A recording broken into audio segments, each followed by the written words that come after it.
এখান থেকে দেখতে পাবেন না তিনটে ফ্লোর তিনটে ফ্লোর পুরো চেপে গেছে। গ্রাউন্ড ফ্লোরের উপরে তিনটে ফ্লোর, তিনটে গ্রাউন্ড ফ্লোরে আর বেসমেন্ট আছে, তলায় বেসমেন্ট আছে বলে।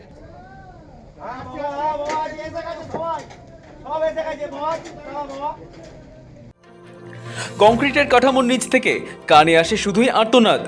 বিমে লেগে থ্যাতলানো মাংসপিণ্ড, ভার্টিক্যাল ড্রিলিং করে দেহ বার করার চেষ্টা। ক্রেন দিয়ে তোলা শুরু হয় 50 টনের বিম। তারাতলায় দেখা গেল এ যাবৎকালের ভয়াবহ দৃশ্য।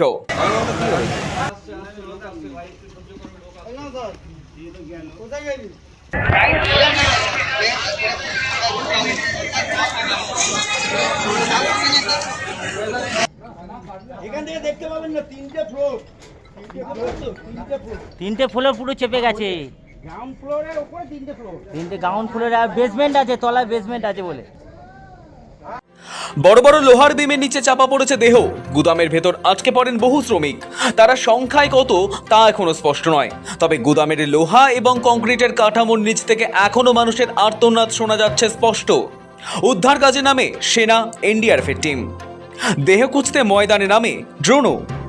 উদ্ধারের প্রতিবদ্ধতা ভেঙে পড়া লোহার বিম পুরো দুমড়ে মুচকে গিয়েছে। উদ্ধার কাজে গতি আনতে একাধিক ক্রেন নিয়ে যাওয়া হয় ঘটনাস্থলে। 50 টন পর্যন্ত ওজন তুলতে পারে এমন হাইড্রোলিক ক্রেনও নিয়ে যাওয়া হয়। ভার্টিক্যাল ড্রিলিং করে কাটা শুরু হয় বিম। ভেতর থেকে একে একে উদ্ধার করা হয় থেতলে যাওয়া শরীর।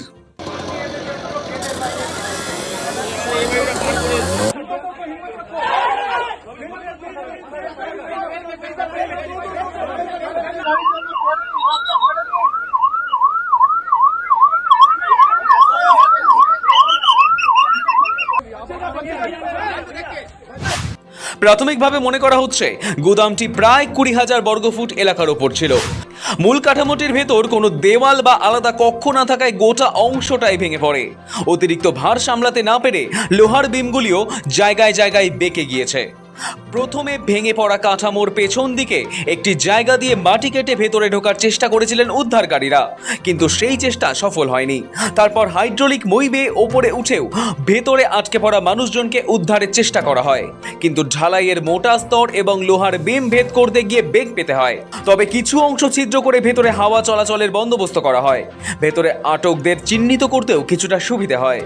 উদ্ধার হওয়া শ্রমিকদের গুরুতর জখম অবস্থায় পাঠানো হয়েছে এসএসকেএম হাসপাতালে। বাকিদের সন্ধানে স্নিফার ডগ নিয়ে যাওয়া হয়। ওই গুদামে কাজ করা অনেকেরই খোঁজ পাওয়া যাচ্ছে না। ঘটনাস্থলে বড় জেনারেটর নিয়ে যাওয়া হয়েছে। ঘটনাস্থলে তৈরি করা হয় অস্থায়ী মেডিকেল ক্যাম্প।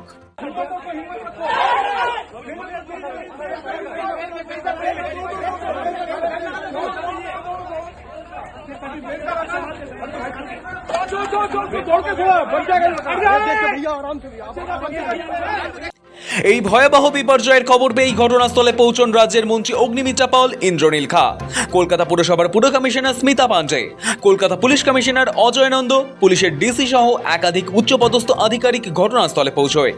ঘটনাস্থলেই ছিল একাধিক অ্যাম্বুলেন্স। আহতদের উদ্ধারের সঙ্গে সঙ্গেই যাতে হাসপাতালে পৌঁছে দেওয়া যায়, যাতে সময় নষ্ট না হয়, তার জন্য অ্যাম্বুলেন্সও প্রস্তুত।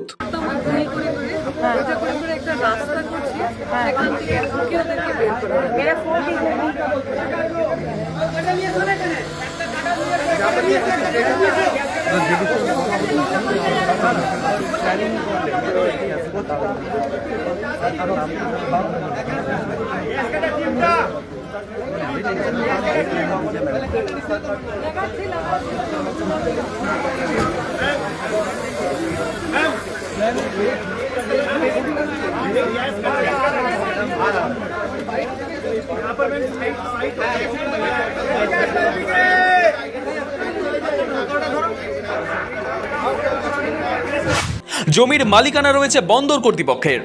স্থানীয় সূত্রে জানা গিয়েছে, তারাতলার গুদামটিতে নির্মাণের কাজ চলছিল গত 1.5 বছর ধরে।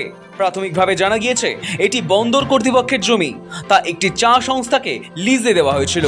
মুন্সিগঞ্জের সংস্থা বেহরা ব্রাদার্স বন্দর কর্তৃপক্ষের কাছ থেকে জমিটি 30 বছরের জন্য লিজ নিয়েছিল।